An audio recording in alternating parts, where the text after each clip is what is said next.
जय बिहार मोर्चा के सभी दर्शकों को कोटि कोटि अभिनंदन है। दर्शकों, हम आपको जो है अभी ये पंडित पंत मार्ग नियर जो है प्रदेश कार्यालय भारतीय जनता पार्टी का है, और एक श्रीमान मिले चलते चलते मुसाफिर के पता नहीं कहाँ उनके भाग्य बन जाए, कहाँ किनकी वाणी से किसका जो है जीवन धन्य हो जाए। तो मैं कोटि कोटि नमन करता हूँ। ऐसे धरती से आते हैं, उत्तराखंड की धरती से, देवों की धरती से, देवभूमि की धरती से है। श्रीमान को मैं कोटि कोटि नमन करता हूँ। और श्रीमान अपने बारे में बताएं, क्योंकि मैं अनभिज्ञ हूँ, मैं तो अभी जानता नहीं हूँ, एक राही के तरह श्रीमान को।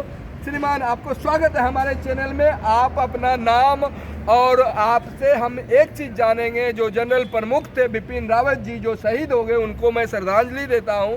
और आपकी ओर से, आप उत्तराखंड की उनकी धरती से, थोड़ा उनकी लोकप्रियता, उनकी मानवता, उनकी हर एक चीज़ जो है आप थोड़ा सा बताएं। हमारे चैनल पे लोग जानना चाहते हैं, जनता जान के कुछ सीख मिले। आप अपना नाम बताएं पहले। आपके चैनल को मेरी ओर से स्वर्गीय बिपिन रावत जी, मुझे आंसू आ रहे हैं बोलने में, क्योंकि वो मेरे को प्रमुख साहब कहते थे। और सभी अफसरों के बीच में जब वो प्रमुख साहब कहते थे, मुझे बहुत लज्जा होती थी, क्योंकि मैं तो उनका ब्लॉक प्रमुख 5 ही वर्ष रहा, और उन्होंने मुझे हमेशा ब्लॉक प्रमुख साहब करके पुकारा।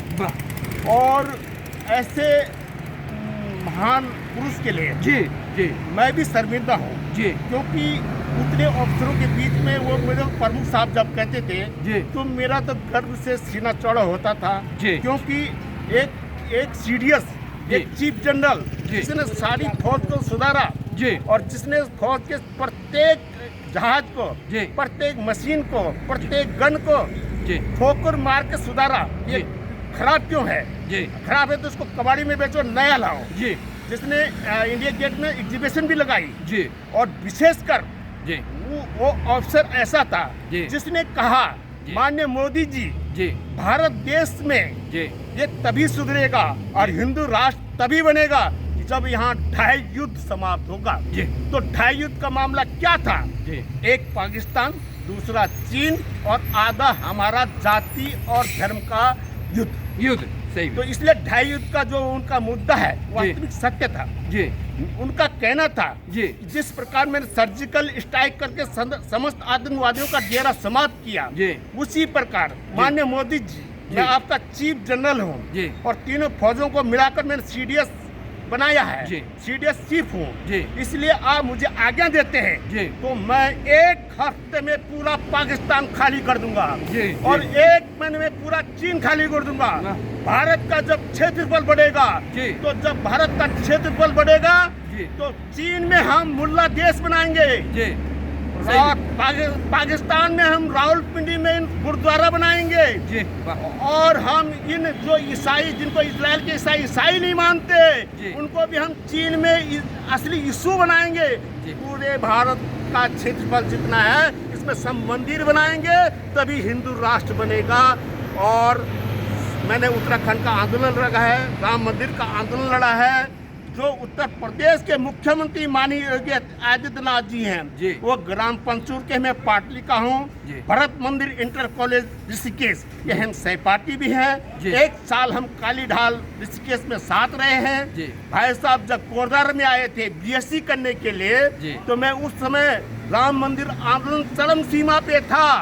भाई साहब ने ऋतु खंडड़ी, जो भुवनचंद खंडड़ी जी की बेटी है, जो विधानसभा अध्यक्ष है इस समय धामी सरकार में, 2022 के चुनाव में मेरे कोरदार में खुद कहा कि जब राम मंदिर आंदोलन चरम सीमा पे था तो मैं इसी कोरदार में था। उन्होंने अपनी बात सत्य कही। उस आंदोलन का मैं योद्धा हूँ। लैंसडाउन, कोरदार, पौड़ी, श्रीनगर का योद्धा हूँ। मेरी 2 बसें थी। सकलानी जी हमारे टीम लीडर थे।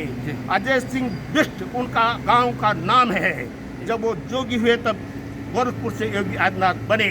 मैंने कहा, अजय सिंह बिष्ट जी चलिए राम मंदिर में। उन्होंने कहा, मायर भाई, मैं यहाँ कोसा अध्यक्ष का चुनाव हार चुका हूँ आपके मेरठ से कोरदार में। मैं यहाँ का न नेता हूँ और न ही मैं इस लायक हूँ और न ही मेरे पास पैसे हैं। मैंने कहा, अजय सिंह बिष्ट तू मेरा रिश्तेदार लगता है फूफू की ओर से, जी। सहपाठी है, जी। हमारे जैसे नेता भी है, जी। मैं कर्णधार नेता हूँ उत्तराखंड का। जी आप राम मंदिर आंदोलन के लिए चले या नहीं चले, जी मेरे पास पैसा है, आप चलिए। उन्होंने जी। कहा माहिर भाई आप नेता हैं, मैं तो कुछ नहीं। तो मैंने उसी दिन वो मुखबाणी योगी आदित्यनाथ उर्फ अजय सिंह बिष्ट जी के लिए छूट गई जी। कि माननीय अजय सिंह बिष्ट जी, उसी समय माननीय मेरे सब मुंह से निकल गया था, जी। माननीय अजय सिंह बिष्ट जी बीएससी का रिजल्ट मत देखना, जी। आपने अपना भविष्य सुधारना है तो गोरखपुर अवैधनाथ जी के पास पहुंच जाना, वाह। वहीं से आपका भविष्य बना। ये चैलेंज है, और चैलेंज शब्द हमेशा मेरा ऐसा तीर है जो वास्तविक सत्य चेंज नहीं सत्य करके दिखाता है। जी जी मैंने माननीय बिपिन रावत जी को कहा था कि आप मोदी से मेरे 5 अफसर उत्तराखंड के मांगिए। जी तो क्या बिपिन रावत साहब ने कहा प्रमुख साहब यह संभव है? मैंने कहा हाँ संभव है। जी। आप के अंदर उतनी ताकत है कि आप मोदी जी को भी घेर लेंगे। वाह, वाह, और जी। किसान आंदोलन जब चरम सीमा पे था, जी। उसी बिपिन रावत साहब ने मुझे कहा था प्रमुख साहब मुझे क्या करना है, मोदी के ओर से आदेश आ रहा है कि आप फौज आंदोलन के लिए जी। भेजिए। तो मैंने अपना जी। धैर्यपूर्ण जी। और मर्यादा वीर होने के नाते जी। सही निर्णय दिया जी। बिपिन रावत जी को कि फौज बॉर्डर के लिए होती है, माननीय मोदी जी वहाँ पुलिस भेजिए, और बिपिन रावत ने वही जवाब दिया। बहुत सारा विवरण मेरा है। वर्तमान में आपके चैनल को प्रणाम जी। करते हुए जी। और मौर्य भाई जी। मेरा साथ रहना। जी, जी। मैं दावा करता हूँ जी। कि मैं उस उत्तराखंड के जी। ग्राम सभा पाटली जी। वारीखाल ब्लॉक पौड़ी गढ़वाल से आता हूँ। जी। राम मंदिर आंदोलनकारी हूँ, उत्तराखंड आंदोलनकारी हूँ। जी। जिस उत्तराखंड